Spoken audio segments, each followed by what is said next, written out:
Yo, what's good, YouTube? It's your boy Aaron, aka A-aron. Today is August 25th, and we all know it's almost football season. So, for all you fantasy players out there, it's about that time.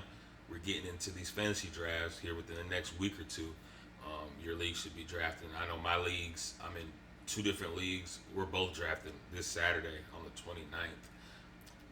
So, it's going to be a crazy day, but for all of you guys out there who may have already drafted, you might have drafted, the last weekend or the last two weekends, or your draft is coming up here in the next week or two. So we're gonna start talking about some fantasy, just fantasy in general, over the next couple months.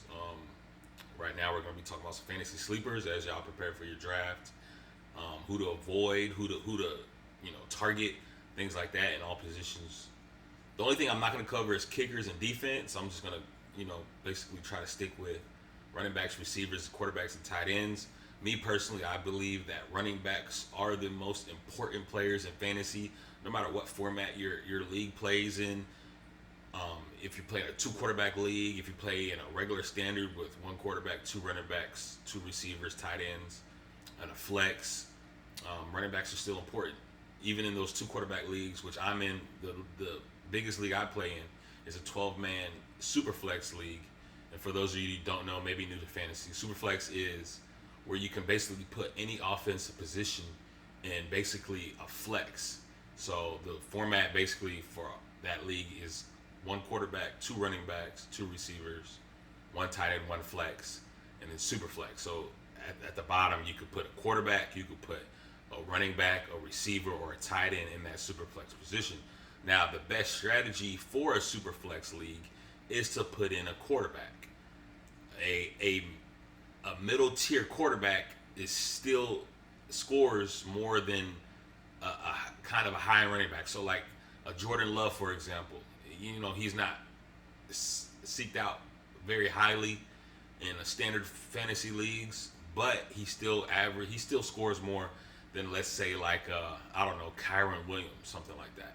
So for those two quarterback leagues or the superflex leagues, quarterbacks are very, very important. You can't win a two quarterback or a superflex league without two good quarterbacks, but you still need a very, very good running back, a very good running back room, I should say, not just one good running back, because we know like how difficult it gets with these running backs after the first 5-6 rounds. After that, it's kind of dry.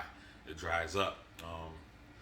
It's not like that with receivers. Receivers, you can find deep sleepers in those late rounds. There are still good receivers in those middle to late rounds.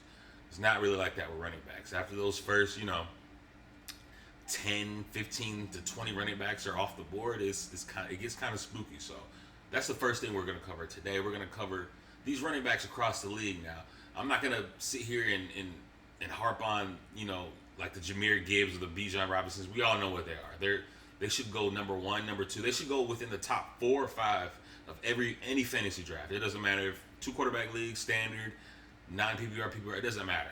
Jahmyr Gibbs and Bijan Robinson, they're over there. Let's just say that they should always go 1, 2, or if not 1, 2, within the top 5, I should say. So I'm not going to sit here and talk about Jahmyr Gibbs and Bijan Robinson. Both these running backs got paid the last couple of weeks, highest paid running backs in NFL history. So we're not gonna talk about them. They're no brainers. What we're gonna talk about, I'm gonna talk about guys that are falling down the list on draft boards, average draft positions who are falling down the list, guys that managers really aren't targeting. So I'm not gonna speak about the obvious. So here I've created a spreadsheet, basic spreadsheet, nothing too difficult to read. Of all the top running backs, let's see, I stopped at 45, Rashad Wright from Washington. So here, they're ranked in order from average draft position per CBS Sports. So I know most of you guys draft on ESPN, but ESPN didn't have the average draft positions. So I just went off of per CBS Sports, and this was updated as of yesterday. So little things here and there could have changed, but this is the average position drafted per CBS Sports. And CBS Sports and ESPN, like they all should have the same average draft position. So they're ranked in that order. And as you can see, I went across and then I ranked my top 10. Now this is my top 10. This is not, by stats or anything. This is just who I believe will be the top 10 running backs this season in fantasy. And then I went across over and did how they finished in 2025, how many games they played, how many fantasy points total they had over the year, fantasy points per game, and then I had their rushing stats and receiving stats. Just basically so you guys can get a feel about how. And this is how you guys, like, if you're just playing fantasy for fun, let's just say, like, you don't need to do all this. But if you're like a deep competitive in a competitive league and you've been doing this for years and you love doing fantasy, like, everybody should have something like this for those people, like basically a spreadsheet, just like this. So when you're going through your draft, you can like go through stats and things like that. You study this stuff. But this is for you guys. So I did this so you guys wouldn't have to. But over here, as you can see, I have the running back listed. Some of them I have green, some of them I have orange, some of them I have even down here a little bit more. I got yellow, and these are constantly changing, with injury news, stuff like that throughout the preseason. Another thing, don't listen to all this preseason hype too either. That's another thing. Like every year, there's like a couple preseason Cinderellas who the media will hype up about the preseason. Oh, this guy looks good in camp. This guy has been impressing coaches, things like that. Don't listen to all that. Just go with what you know. But so green, like I said earlier, I'm not going to talk about Gibbs, Robinson, or even like McCaffrey. And let me say this: I'm biased towards some players. I've never been like a big Chase Brown fan or a big Christian McCaffrey, but I'm going to leave my biases out of these videos and just do it for what I think is best stat-wise. But like Christian McCaffrey, per se, I've never been a Christian McCaffrey fan, but I know he's won leagues. I'm not going to say don't sit here and draft Christian McCaffrey, but Christian McCaffrey he's a year older now. I think he's 30, 31, and he's had multiple season, like we all remember 2 years ago when they kept playing with us about the Christian McCaffrey news that he had like a calf strain, and then they played him like halfway through the season and he got hurt like the first 2 games and he was out the rest of the year. I just don't see Christian McCaffrey carrying a heavy workload again this season, but I'm not going to tell you not to draft him. Christian McCaffrey should still go in the first round. Devon A-chan, average draft position is 11.7, so you're somewhere between 11 and 12, 12th overall. I believe Devon A-chan is going to have, he had a breakout season last season, but I believe he's going to continue to build on that this year. If you haven't been paying attention to Miami Dolphins out of camp, and like I said, I told you not to listen to reports out of camp about those unknowns, but head coach Jeff Hafley, new head coach for the Miami Dolphins, has, been said in 4K that Devon A-chan, he's going to be a workhorse. This season, he's going to, run him till the wheels fall off. That could be great news. With as talented as a running back A-chan is, he's one of the best receiving backs in the league outside of Christian McCaffrey and like Bijan and Gibbs. He's like right there, like 3 or 4 as a receiving back, but he's also a very, very, very good running back when it comes to rushing. Last year, he had 1,300 rushing yards and 8 touchdowns. But he gets those targets, as you see. He had 85 targets, 67 catches, and nearly 500 receiving yards. So he gives you that value, both rushing and receiving, which is what you want in fantasy. Everybody wants that hero running back, and to have a hero running back, you have to be both good on the ground and in the air. That's why Gibbs and Bijan are so highly sought after, and why Christian McCaffrey has won so many people leagues in the past. Because Christian McCaffrey is a better receiver than a rusher. But Devon A-chan, yes. With the news that head coach Sean Hafley said, not Sean Hafley, Jeff Hafley said, hey, he's gonna be our workhorse. He's getting all the touches. It doesn't matter what situation they're in, passing down, running down. He's the only back there, and frankly enough, he's the only skill position anybody knows in Miami right now. Jalen Waddle went to the Denver Broncos over the offseason. Tyreek Hill is probably going to miss the entire season this upcoming season with that leg injury he sustained last season, with that nasty one. there's no known receivers beside Malik Washington, and he, like I said, known receivers. Nobody, the common football fan does not know who Malik Washington is.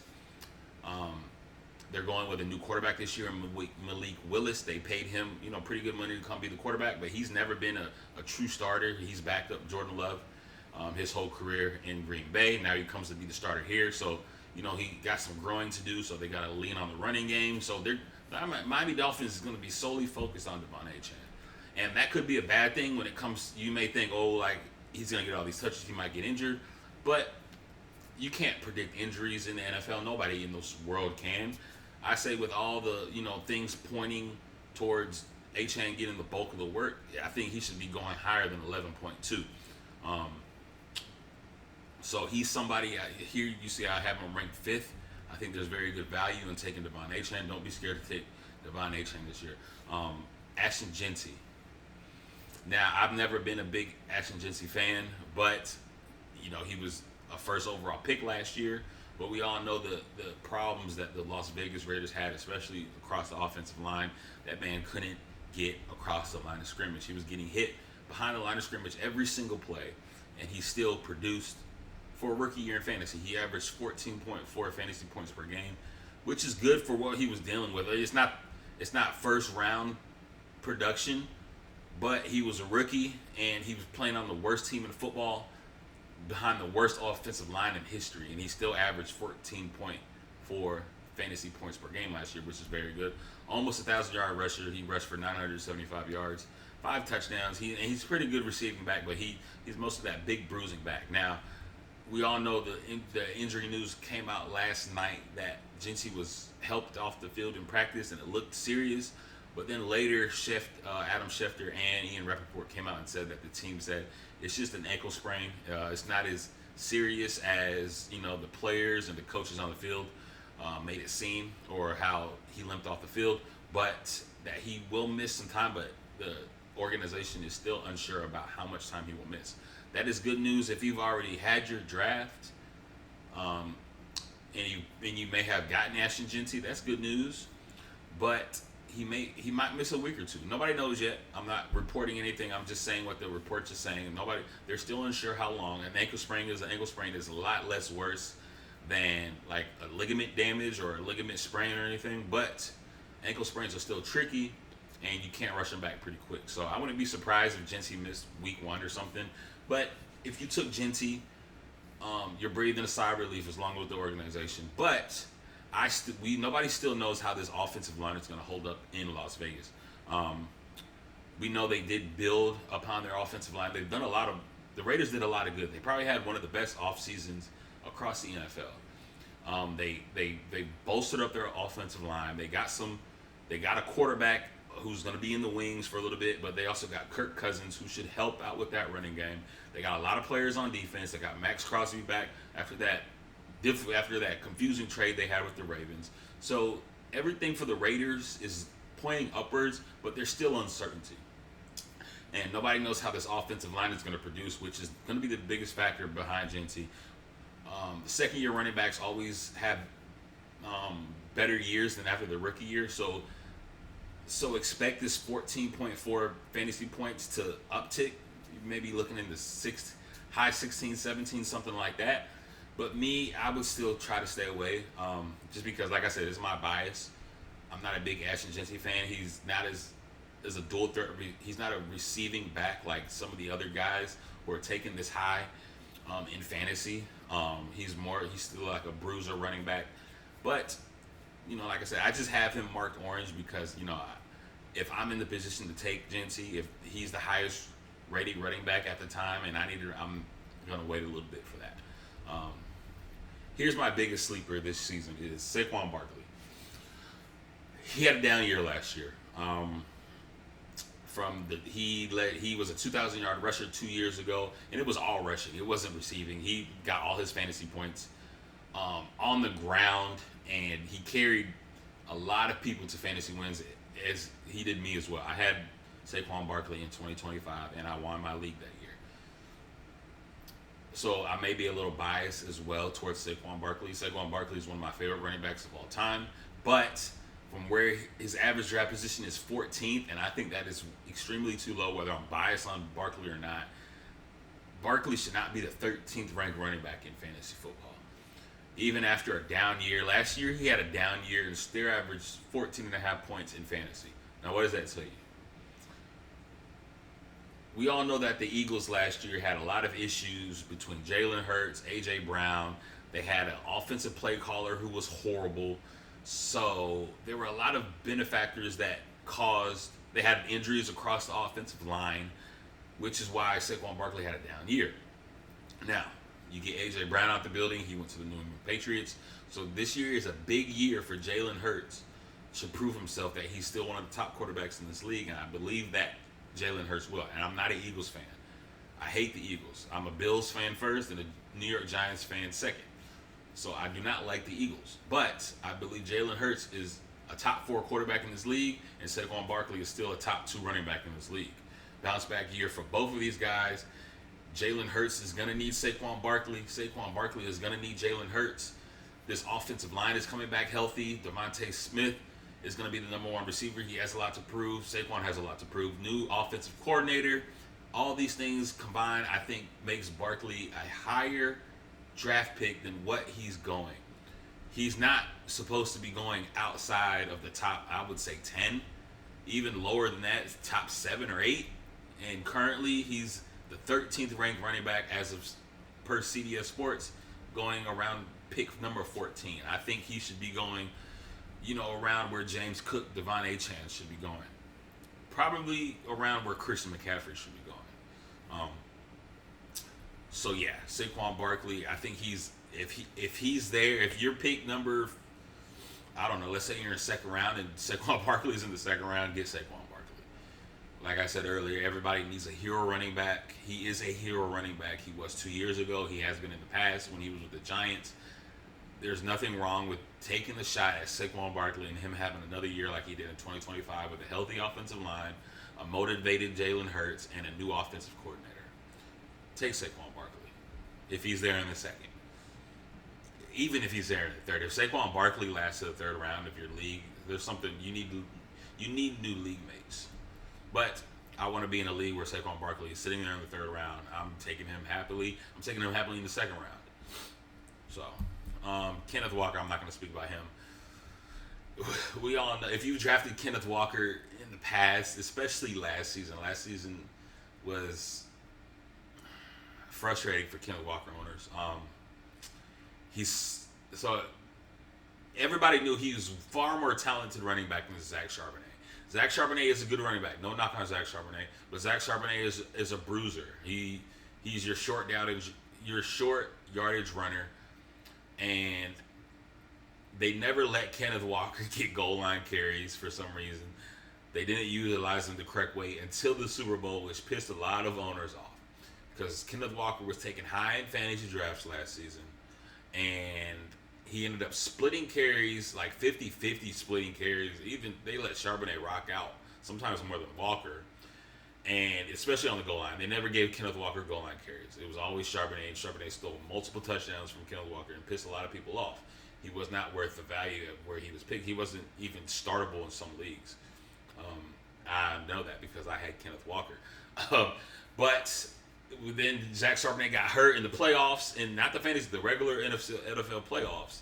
And a lot of guys were like, "Where was his?" Like, we're not wishing injuries on nobody, but it's like once Charbonnet went down, Kenneth Walker rocked out. Especially, he was a Super Bowl MVP, and he didn't play like that all season. It's not that he didn't play like that; they didn't use him like that all season.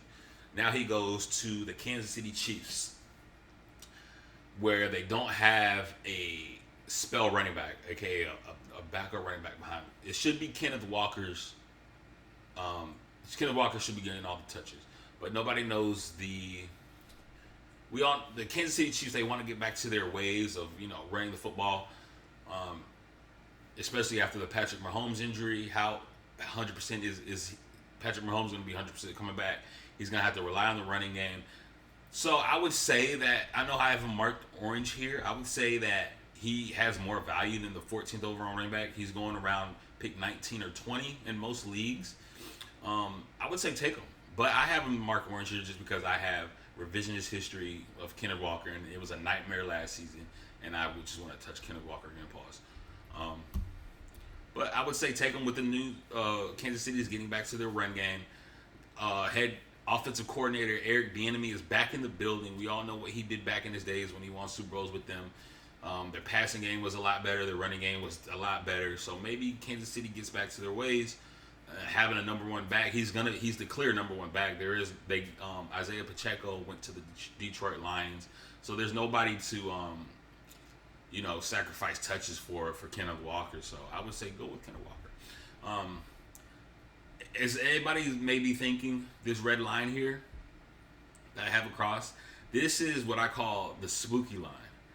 I believe that any running back below this red line, it starts getting spooky. This is what I was saying at the beginning of the video, where there are not that many good running. If you don't get a running back, at least one, I say you have to get two running backs above this red line, because below this red line is where it starts getting what I call spooky. Yes, they're starting running backs, but nobody knows, how. These are still running backs with question marks. Quinshon Judkins, David Montgomery. Quinshon Judkins, he had a good rookie year last year, averaged 12.2. He's the clear starter. There's nobody that he's going to be giving away touches to, but he's not a receiving back at all.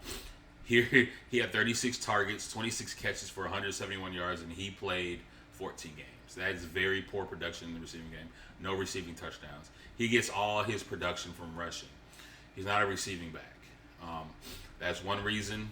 And another reason, he plays for the Cleveland Browns. No fault of his, but what are the Cleveland Browns? Especially now, since Myles Garrett left, the Cleveland Browns, they're going to be behind in games. They're always going to be trailing. They're going to be trailing early, which means they have to go away from the running game. Now, when you go away from the running game, you take Quinshon Judkins out of the game plan. He's a very talented running back. He's just in the wrong city. Now, there were games that Quinshon Judkins went off last year. The couple of games that they won, he had massive rushing numbers. As you can see, rookie year, he had 827 rushing yards in 14 games. It's very good. If he would have played the full season, he got hurt at the end of last season. And the first, 2 games he missed, I think, because of that court case he was in that he apparently got off. But he would have been a 1,000-yard rusher if he played for it. But like I said earlier, he's not a receiving back. The Cleveland Browns, I believe they're going to be horrible again this year. So they're going to be behind in games, so it means you can't rush the ball. They're going to be passing a lot. So it gets kind of, if you have him on your team as your second running back or maybe even a flex, it's not an issue. But like I said, it gets kind of spooky down here below this red line. David Montgomery is a very good running back. We just went to the Houston Texans where they needed a running back, but he's a year older. He's not a receiving back, and he also splits time with Woody Marks. Tootin from the Jacksonville Jaguars, he should be the starter in Jacksonville, but he's never been a starter before. It's always been Travis Etienne, a.k.a. Travis A-chan is his real name. Nobody knows Tootin and his ability. Jadarian Price should be the starter out the gate for the Seattle Seahawks. They drafted him in the first round, the 32nd pick. And also Zach Charbonnet, he will be missing time. So Jadarian with the knee injury, so Jadarian Price should be the starter in Seattle. We all know Seattle likes to run the ball. So this would be a pretty decent pick, but like I said, he's a rookie. Nobody really knows who he is yet. So it gets kind of spooky. I would say the only probably good guy below this red line is Trevion Henderson. Had a very good rookie season last year. He broke out, especially towards later in the season. And we all know the New England Patriots love to run the football, but he does still split time with Ramondre Stevenson. Is where it gets spooky for him. And everybody else under here is, if you should not be, you have to pick a running back above this. Try to get 2 running backs above this red line. My philosophy is get 3 running backs above this red line, because we all know you need a running back for a bye week. Both of your running backs are going to have bye weeks, so you need 3 in a 2 running back league. You need 3 running backs.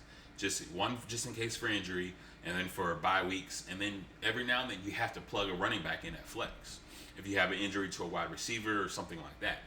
So you need 3 running backs, and I don't know. It's hard. Everybody guns for running backs. It's going to be hard to get 3 running backs above this red line, so you should aim for 2. And then, like, if you don't get 3 above this red line, if you get 2 of these guys, then you go for a Travion Hendrickson or even maybe like a Jonathan Brooks. He's been injured the last couple of years. Carolina Panthers took him very high.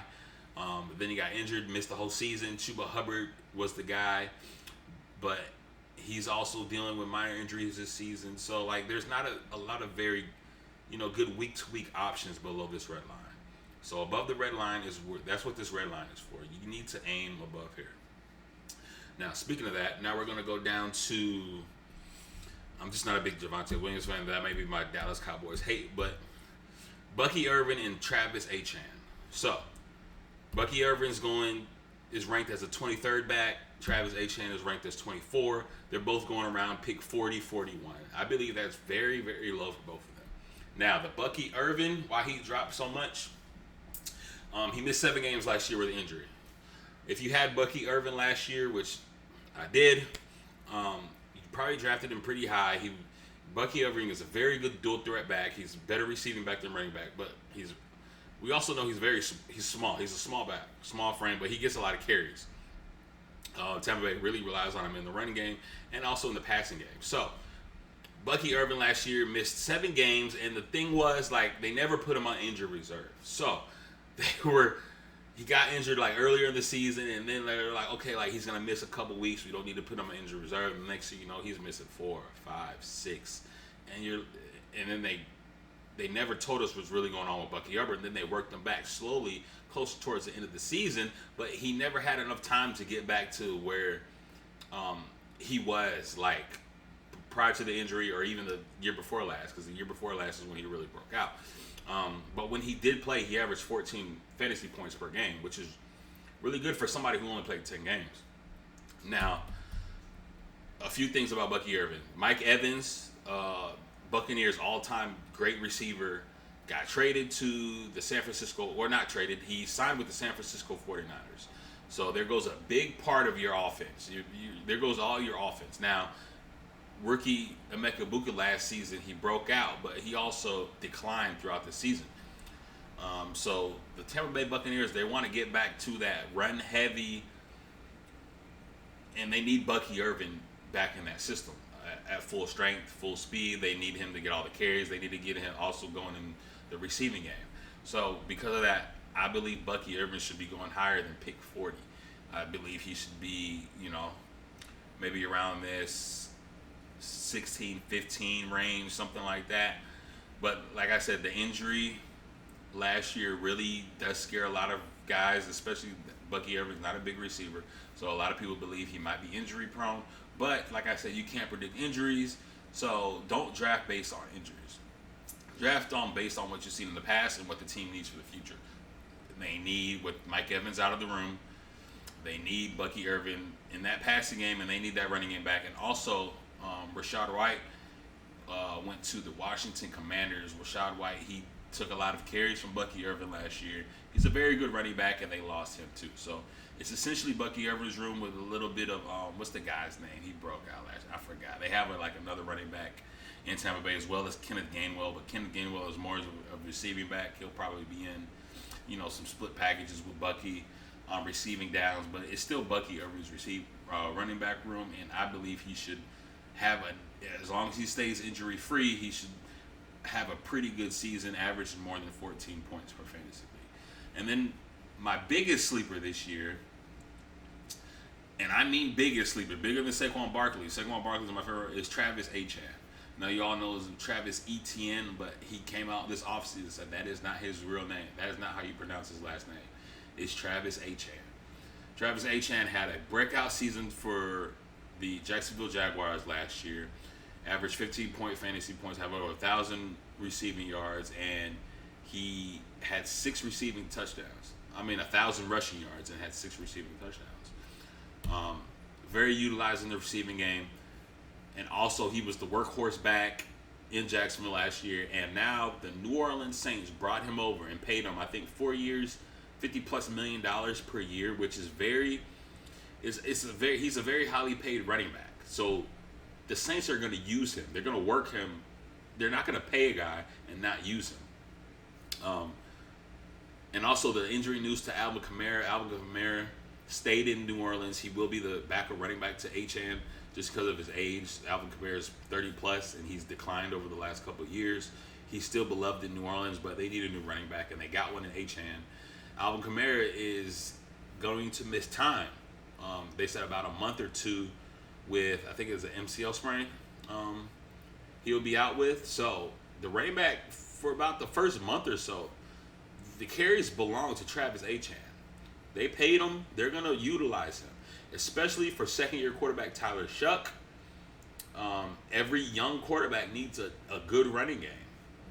And then we all know Kellen Moore, the offensive coordinator for the Eagles, when Saquon had the rushing title 2 years ago. He's going to utilize, he's been now the head coach with the second-year head coach with the Saints. He's going to utilize A-aron, just like he did Saquon Barkley 2 years ago when the Philadelphia Eagles won the Super Bowl, and then he went to the New Orleans Saints. So a lot of things pointing upward for Travis A-aron that a lot of people are sleeping on. I don't know why people are realizing this. He's going about 41, 42 in most drafts, and he's ranked the 24th ranked back. I don't believe that's possible. He had a breakout year last year. Saints paid him. He has an offensive coordinator who's going to utilize him. Kellen Moore just used Saquon Barkley 2 years ago with the NFL's leading rusher. He had 2,000 plus yards. He's going to scheme up A-aron in the passing game and in the rushing game. Tyler Shuck, they need a running back to help his second year production. And also, the Saints drafted rookie wide receiver Jordan Tyson, and he's going to miss, how long did they say Jordan Tyson was going to miss? I have it here under my receivers. Jordan Tyson. Well, it's significant time. He has a hamstring injury. Where's Tyson? Let's see. Hamstring out 2 months. Jordan Tyson is out 2 months with a hamstring injury. He was going to be their wide receiver 2. Chris Olave, they paid this offseason heavily to be the wide receiver 1. They drafted Jordan Tyson to be wide receiver 2. He's out for 2 months. So the Kamara injury and the Jordan Tyson injury is pointing upwards for Travis A-aron, especially at the beginning of the year. So Travis A-aron is somebody who I'm targeting in this year's draft. I'm going to pick, if I'm sitting around, third round, and if he's there, I'm definitely taking A-aron. Second round, depending on the running backs that are on the board, I have A-aron ranked higher in my draft. In my personal opinion, I have him ranked right below Saquon, so right around 14, and they have him ranked 24. So a breakout year for Travis A-aron. Like I said, I may be biased, but look at all the things pointing towards a breakout year for A-aron. You may say, he plays for the Saints, but that doesn't mean anything. He's a talented running back, and they're going to use him heavily. So, and for Travis A-aron. So that does it for today. Like I said, we covered some running backs. Make sure you draft coming up. You can't win a fantasy league with a weak running back room. You have to have a hero running back, what they call it, a running back who averages 17, 18, 19, 20 plus points. You need a running back like that to win leagues. And you need a good second running back and a decent third option for bye weeks and in case of injuries. And like I said, below this red line, it gets spooky. There aren't very many running backs. If you're in a 10-man league, you can get 2 to 3 running backs above this red line. Now, it gets harder when you're in a 12-man league because those extra 2 managers, they're gonna take up these running backs. So if you're in a 12-man league, try to get 2 of these guys. You have to get 1 for sure. You can't be winning leagues with Jalen Warren and Tootin as your running backs. You're not gonna win a league like that. You're gonna struggle throughout the whole season. Even if you have like a Cam Scadaboo and like a Jadarian Price, you're not gonna win a league like that. You need to be, no matter if you're in a 10-man league, 2 to 3 guys above this red line. If you're in a 12-man league, you need to be drafting running backs first. The first 3 rounds, you should have 2 running backs. standard PPR or standard, one quarterback, two running backs, two receivers down the line, or even if you're in a two quarterback league, you still need to focus on running backs. You can't just forget about your running backs. So cover running backs today. Next episode, we're going to talk about wide receivers or quarterbacks. Let me know if you want one covered first, but we're going to be talking about both here over the next coming days. I appreciate you guys for tuning in, and see you next time.